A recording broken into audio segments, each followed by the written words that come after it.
Si Seaman po ba ang mag-decide kung magkano ang ibibigay na allotment sa asawa? Naku! Usapang allotment na naman tayo, mga paps! Ako na Seaman, hindi ako papayag na yung asawa ko yung magde-decide. Siyempre, ako na Seaman, yung magde-decide dun. Bakit ko bibigyan yung asawa ko? Mas malaki pa yung sahod ng asawa ko kaysa sa sinasahod ko sa barko.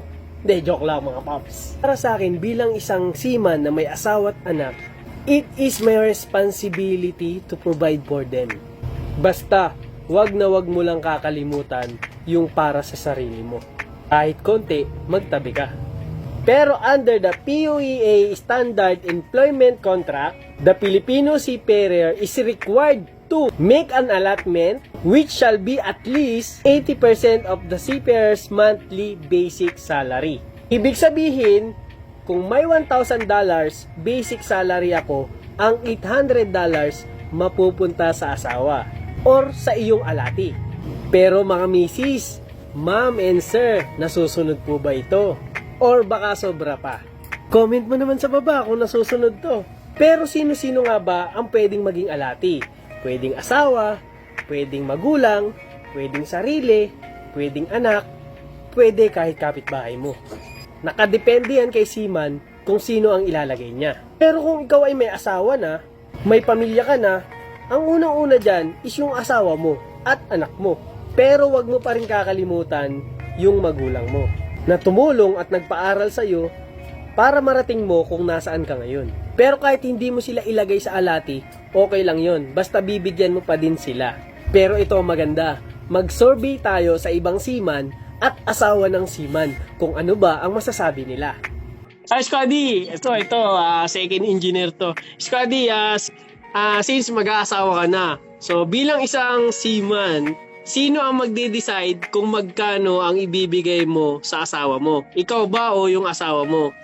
Siyempre ano yan, sa pag-uusap yung dalawa, kung marami na kayong bayarin, depende kasi yan basta kayong dalawa mag-uusap yan Pero siyempre, di ba yung allotment naman natin, may may sinusunod na percentage sa sahod natin. Tama. Para ganun. Oo, 80%. So hindi na lalayo dun yun. Ikaw, bilang seaman, siyempre, ibibigay mo sa asawa mo kung anong kailangan niya, pero magtitira ka rin para sa sarili mo. Basta yun lang sa akin, Swati. Okay na yun. Yun, Scotty. Scotty, maraming salamat. Happy New Year rin. May tanong ako regarding sa allotment. Si seaman ba yung nagde-decide kung magkano ibibigay niya sa asawa niya?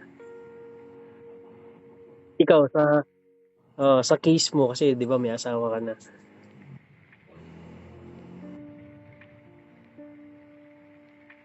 Ang sabi dito ni Second Officer Canary, depende yan sa pag-uusap nilang mag-asawa at sumusunod din siya sa 80%, 80%. under PUA contract.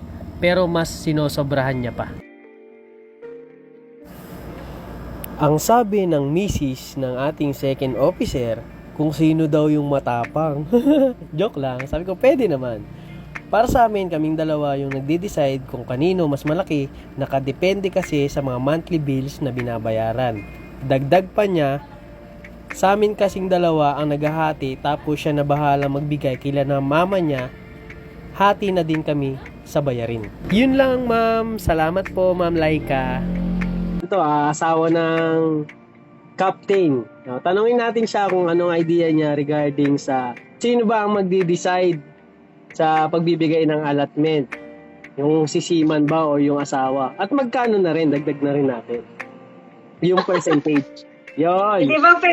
Hindi ba pwedeng secret yung magkano? Yun. Percentage lang. Hindi, ganito kasi yan. Unang-una, mutual.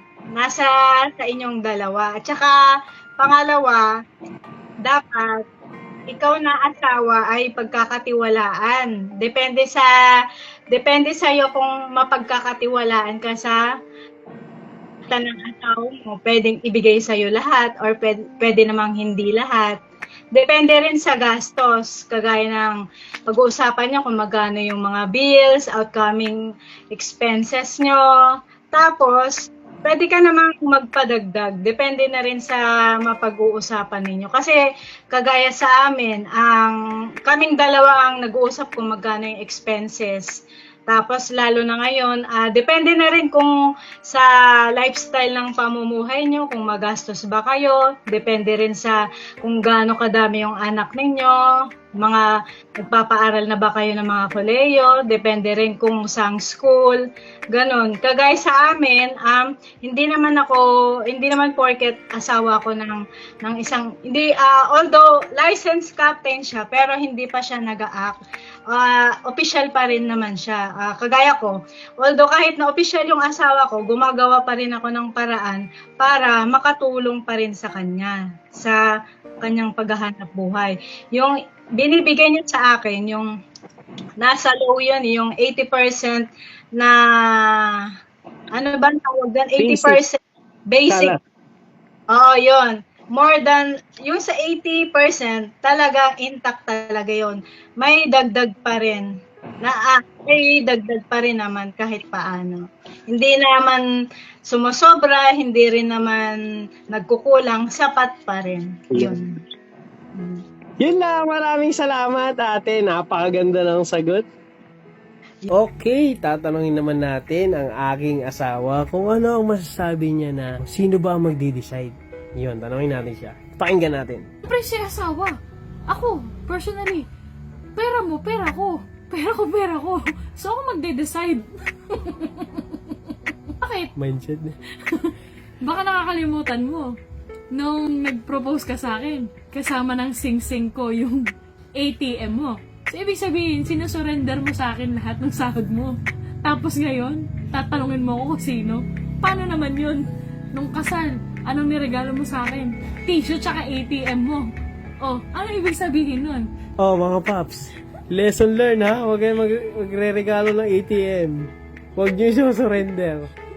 I-surrender nyo na lahat. Huwag lang yung ATM. Pero hindi, seryoso. Pat, since ikaw yung nagtatrabaho, deserve mo din yung pera mo. So, ikaw mag-alat kung magkano yung pera mo, magkano yung ibibigay mo. Pero, you have to consider yung mga gastusin sa bahay, yung mga utang, tapos, gastusin kay baby. Tsaka bigyan mo naman ng konting paano dyan. Baka naman. Baka naman. Pang-riban.